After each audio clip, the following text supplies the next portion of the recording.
little warmed up. Okay, so the first question, when we think about AI, right? AI is everywhere, but let's set a foundation. So if we can just give a definition of AI, what is AI to you? Just no tech talk, no over, just what is AI? What is it? Yeah, so AI stands for, as you guys may or may not know, artificial intelligence, but human intelligence. So whatever you put in is going to give out. So that's what I interpret it as. Awesome, I like that. So whatever you put into it is what it's going to give out. So just to kind of piggyback on that, and I'm going to get to you, Marie, on because we're using this stuff for a database, right? Like it's spitting out. So when you say whatever you put into it, is it going into a database and that's what's coming out? Can you explain that a little bit further? Yeah, so we may be familiar with the data cloud, right? So yeah, it is definitely going into that space, and a lot of people are talking about the water usage of it all. So you definitely want to be careful in what you put out there because you're training it based off of you. So it's definitely in the cloud or the database center for sure. Awesome, thank you for that. Marie, what is AI? If I was to put it in very simple terms, it's almost like having a really, really smart friend or a student. And that person can remember everything. And that person only can, like you're saying, Kel'sea, it only takes in what you put in. And so that's where and that's kind of where the fine line is because of the biases that come in. And I know we'll get into that further. But remember, humans are bringing their point of views into the system. So it's not a fact system. We got to remember that. It's simply a point of view. So we want to be responsible when we use AI for that reason. I love that. I love that. So let's get into some of these questions. Kel'sea, Black communities are almost always early adopters. We shape culture, we drive trends, we are tastemakers, but we are constantly left out of the rooms where technology that we adopt gets built and governed. Why does that gap exist, and what does it actually cost us in our communities?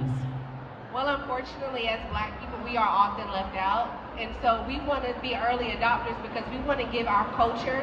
We don't want people to benefit from our culture monetarily. So we want to be the first people to put it out there. I teach people how to make money with AI. So why not go ahead and put your content out there, put your own spin on it, use AI to speed up the process, and so that you guys can continue to make money, because these businesses are taken from our culture and we need to continue to benefit from it and use it for our advantage. I love that. I love the angle of you help businesses make money using AI. And 9-to-5ers, because it ain't just about the businesses. Y'all need a second stream of income. So AI is the way to do that. Awesome. Marie, when you talk to Black creators, corporations, and entrepreneurs about AI, what is the number one fear you hear? What do you wish you could say to every person in this room right now to replace that fear with something useful? So what do you usually hear, and what can we replace it with? Well, one thing we have to take in consideration, this is probably the first time in our lifetime that we were born at the beginning of something. So we were coming out of the Industrial Revolution, but what's really odd, especially for women who are over 45 years old, they still have one foot in. Remember the Industrial Revolution. Now we're into this AI thing. The really interesting thing that I would want everybody to take away who have fear and apprehension, imagine this is the first time that the playing field has been leveled. It's basically very inexpensive for us to get into using AI. If you have any fear or apprehension about using it because you're scared or you don't, there's all kinds of myths out there about, and some of it is true. We're seeing Black women lose their jobs. I think the count was up to over 600,000.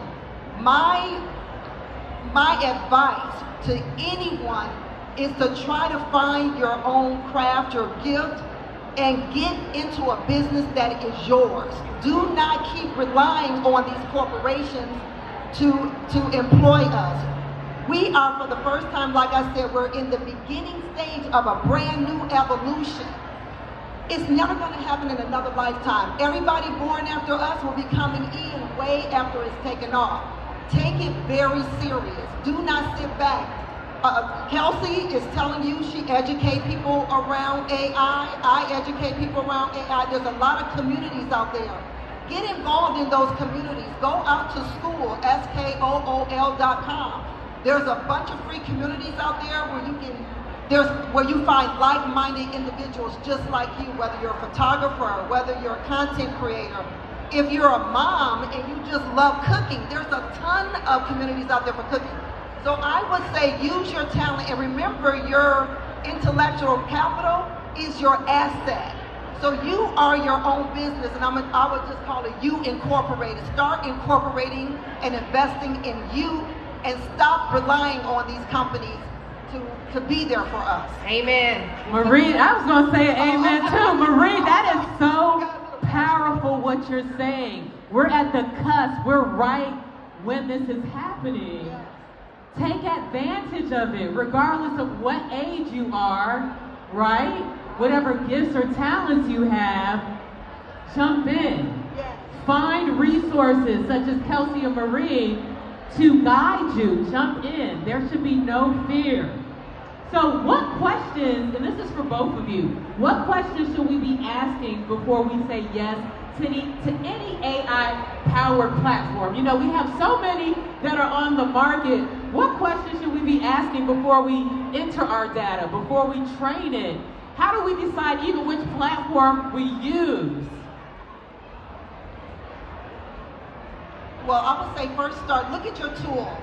The number one thing, if the tool is free, the tool, we were just talking about this on the way here, the tool is not a product, you're the product. If you're using free AI tools, they have the right to take your intellectual capital, they have the right to take your creations, they have the right to take your artistic form and train their systems on your information.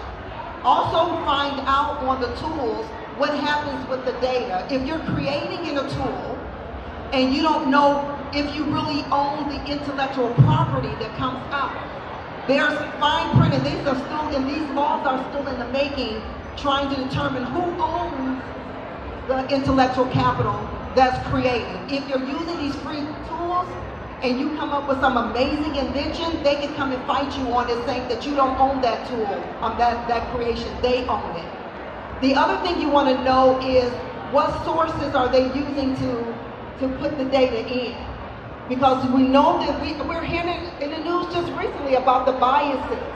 We know there's biases in the system because they're training these systems without our voice. So naturally, people who are using these systems already have their biases, and this bias is spreading and is actually aggregating at a speed in which we could never experience in human behavior. So you want to ask yourself those questions. Who owns the content after it's created? What's going into the system, and what are they doing with my data? Marie, I have a couple of follow-up questions. So when you talk about free, systems, several of them have a paid, so when you pay, does that protect your intellectual property? Is there a difference with that when you do the subscription-based one, or? Well, there's usually an opt option. You just have to find it in the application. And go find that option to opt out. So they'll ask you somewhere in the app, usually somewhere in the profile, can we use your data to train this system? Go in there in all of the systems that you're using and turn that option off so that they can't use your information. Once you're a paid subscriber, they have to respect that. And I would also add to that, some of these things may be people may not be as tech savvy, so you can ask these tools to show you where those are. You can use the agent mode inside of ChatGPT. I'm a fan of YouTube University as well, so you can also use YouTube, but make sure that you guys ask these tools, where is it located that I can find this information to turn it off so that I'm not training it with my information. So yeah, it's very helpful because you don't want them to profit from your information or use your intellectual property, because once it's out there, it's gone, and people can make money from it. And it's better for you to make money off of your content than somebody else. True. And I want to follow up with, thank you for that, something you said in your second part of your response, Marie. You mentioned the biases that are in the system. So I want to talk about data dignity. So when you say biases are in the system, where do those biases come from? Is this historical societal, systemic biases? Is it that we're not using AI enough and putting our own voices in it? When we talk about data dignity, where are those biases coming from? I would say it's a combination of all of those things, unfortunately. Systemic, with the climate that we're living in, people are using this platform in a lot of different ways, unfortunately. So if we are the people who are putting the pieces of content out there and we're training it with our voice, with our tone, with our message, with our culture, then we can definitely shape the biases with that. But it's unfortunately a combination of a lot of those things that's happening. And I would just kind of come off of what you're saying, Kel'sea. Data dignity is really about respecting the data like you respect me. And what's happening, because we don't have a seat at the table, we don't have a voice, there's opportunities for us to get more involved with some of the HBCUs. The HBCUs look for those programs. They have AI programs that they're offering into their curriculum for different degrees and certifications. Those are the places where you're going to have that black voice. But because we don't have a seat at the table, they're deliberately keeping us out. It's nothing new. Our culture is so rich in music, in art, in creative content, that they can take our information and make billions off of it. Because we don't have our eye, we're not in the room, we're not sitting at the table when they make decisions around these algorithms. Are y'all hearing that? Are y'all hearing what I'm hearing, right? Okay, they're taking our intellectual property because we're not in the room, and they're monetizing from it. Absolutely. And then you have to ask yourself, how can we get more involved? Look for communities. There are some black communities where they are going to Congress and they're having these conversations, they're standing up. But we really don't want to lose the richness of our culture. They've already taken it out of history books. Doesn't it make sense that the next thing that they're going to do is try to erase our history out of AI? And that can happen if our voice is not there. If we're not telling our truth from the perspective in which it should be told, our voices get silenced. We become more quiet. And don't think because a black face in the room is the only way to represent fairness and equity around AI data. There's little slight silent biases.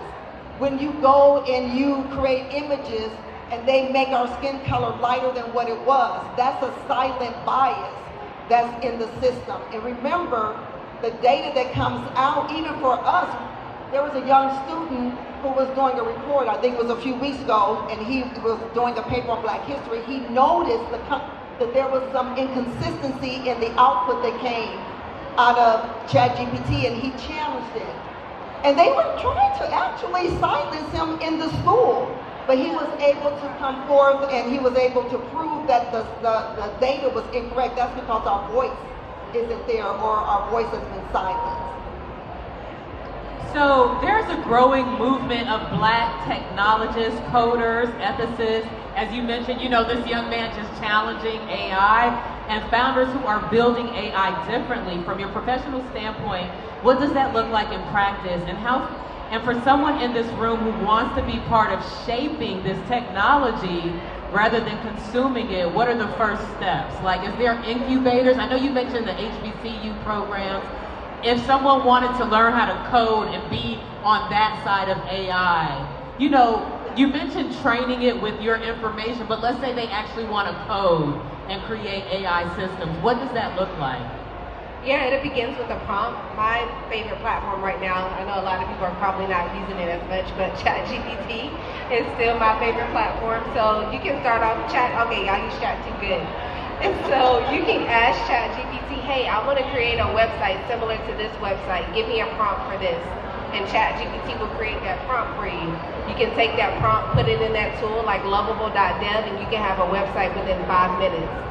And so UC University, but I'm gonna have a shameless plug here. I do have a free community teaching AI, so if you guys are interested, I can help you with that. But there's so many different things out there that you can learn how to use it. Look up, ask these AI tools, hey, I wanna learn how to use AI give me some tools or some companies or some communities or resources in my local area to help me learn more about AI, or I want to build a website, what should I do? It cuts down the time tremendously.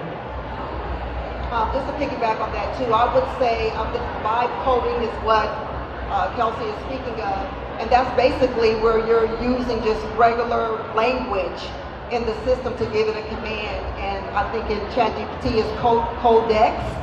And then there's other tools out there, like she mentioned, Lovable is really cool to use. I like N.E.R.D.S. That's by Meta. And those tools kind of give you, and once you start watching the code build, it's actually really interesting to watch. When you tell it, I'm looking for, if you're a realtor, and you're looking for some type of calculation tool that you can sell to your customers, you just type it in like you're talking to like in the prompt, or you can start with ChatGPT to create the prompt for you, and then you go into the system. But going back even to your original question, I think the most in terms of the most impact that we can have is to build our own system. So build your own system, leverage it with your own customers, share it with your children, share it with your community, because these systems can grow and they can become huge systems and databases for all of us. So we don't have to keep don't feel scared or intimidated. It's not as complex or technical as it sounds. Vibe coding is just talking. Yeah, and I would kind of piggyback off of that even more so. Trying to reach that, but Marie. But yeah, you definitely want to use these tools because people are spending money with tech companies. They're looking for funding, or they're looking to fund tech companies. So maybe you have an idea, maybe you want to build a website for, I don't know, if you're a hairstylist and you're tired of using Vagaro or Salseed or something like that, you can build your own website, collect the payments, take the calendar appointments, remind your customers, and then you can get that funding from a company and they can give you at least $100,000 to fund that. So people are looking to fund tech companies. So definitely, like she said, don't be scared. AI is not here to take your job. It's only going to take the jobs of those who are not trying to use it. So definitely use those advantages to your benefit for sure. Awesome. So we talked about, the Black community being early adopters. How did you all get into this space? So Marie, I'm going to start with you. Can you tell us a little bit about your background and how you transitioned into AI, and what was it that called you into this space and exactly the services you're offering? Well, my background is in technology. I've been consulting for more than 20 years with many Fortune 500 companies like Macy's, the International Hotel Group. I work for the Internal Revenue Services. I did consulting for just like Hershey's. Everybody like chocolate? So I've always done consulting for these companies. So I'm in the rooms, I'm at the table. We're building workflow automation systems. We've been building them for more than 15 years. When ChatGPT first came out, I'm probably going to say day one, I was in. When was that? 2022? It was like 2020, was it 2022? I was in on it, and I started telling my friends about it. I'm like, oh my gosh, this thing is so cool. By having that background in technology, the first thing that came to mind was that's my freedom ticket. I'm ready to be liberated out of corporate. I've never, ever, ever wanted to be tied down to corporate. That's why I was a consultant for so many years, because it gave me a sense of liberation, like I was still my own person. So once I got into AI, then of course I continued with my education beyond the technology, and I became certified in AI transformation from MIT. And so now I'm just continuing to educate myself. I've done other certifications in technology. But my number one focus was for my people, because I still feel with all my heart, I don't want to see us get left behind. I just want us, I'm very passionate about this, y'all. I'm so sorry. I really want us to embrace this change and not be afraid of it, because it's moving so fast. And when you see the advancement of the technology, if it's not too late. That's the great thing about it. But you don't want to be a year later, because the growth is just exponential. And we can't change as fast as the growth of technology. So we have to overcome this pivot. But I would say with technologies, I was always interested because technology has always been at the forefront of anything that we can move forward. And this is a chance for us to be part of that movement. Okay, so for clarity, I know you have passion around it and you're educating our community because you don't want us left behind, but are there any particular services for anyone that's in the audience that wants to follow you that you can offer to help move some of the people in the audience? Yes, I am definitely, well, my company is called N.E.R.D.S, G-E-N-C-O-R-E, marketing.com. ChatGPT maintenance or whatever the case may be to help you not. Deals are real, so I want you to help put some extra dollars in your pocket with these deals. So that's been my passion. The name of my business is the Social Solutions Agency. So if you go on there, socialsolutionsagency.com, you can read more about our services. We help people turn your passions into profits. So in addition to working your 9 to 5, you can have another source of income by learning these different tools. I have a student who's 78 years old who is learning AI. She's been making money doing AI photo shoots for people. So you're never too old, you're never too doing young. AI photo shoots. You can't tell her doing AI photo shoots and making money. You can't tell her that she made $900 in one day doing AI photo shoots. So this is something that you can do from the comfort of your own bed or while you're working in between patients or customers or whatever the case may be. That's awesome. So I am going to open up the audience for questions, or open up the floor for questions. So if you can leave like one thing with the audience in terms of what they can do today, because I love everything that you all have been saying, but just at a basic level, what is one thing that people can do? What do you want to leave them with? What they can do in the AI space to help improve their life, to move forward, to break the wall perhaps? I would say learn at least one tool. A lot of people let AI overwhelm them because they're spending hours and hours and hours on YouTube trying to learn all these different things. Learn one thing. Find out who your customer is, which oftentimes you are your own customer. And so target those. Maybe you have a problem and you have solved it. Use AI to solve those problems and actually use it and make money from it. Because there are people out there that need your products, that need your services, but they don't know that you exist because you have to put yourself out there because you're scared or whatever the case may be. So take one AI skill, talk about it on social media, make money from it, and follow me at the Social Solutions Agency. Awesome. Great. Just so I don't copy what Kel'sea said. So what I would say, because I'm just going to kind of piggyback off of one sentence that she said, and that was around problem and solution. And I would say start talking to people, find out what their pain points are. You'll find out a lot of information about what problem can I solve. Ask yourself that, and you can find that out from talking to people. If somebody says that I just hate posting, I don't like being on camera, it makes me uncomfortable, start figuring out how you can take that pain point and turn it into a business.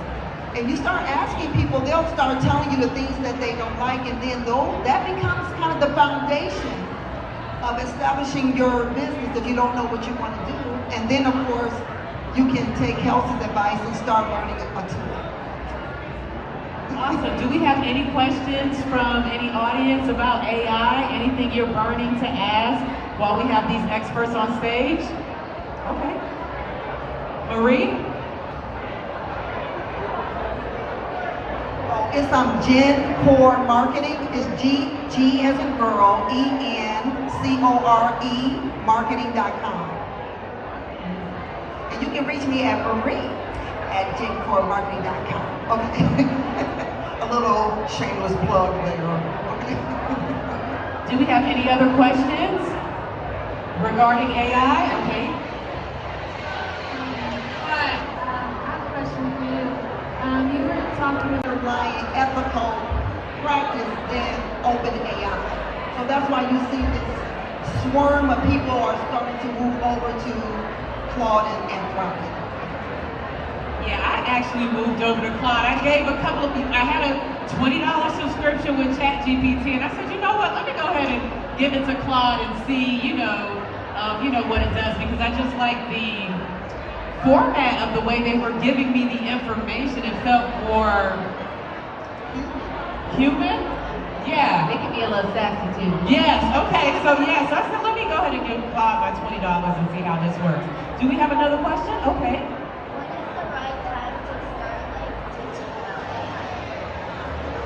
When is the right time to start teaching about AI? Learning AI? Not now, but right now. Are you using AI? Oh, good.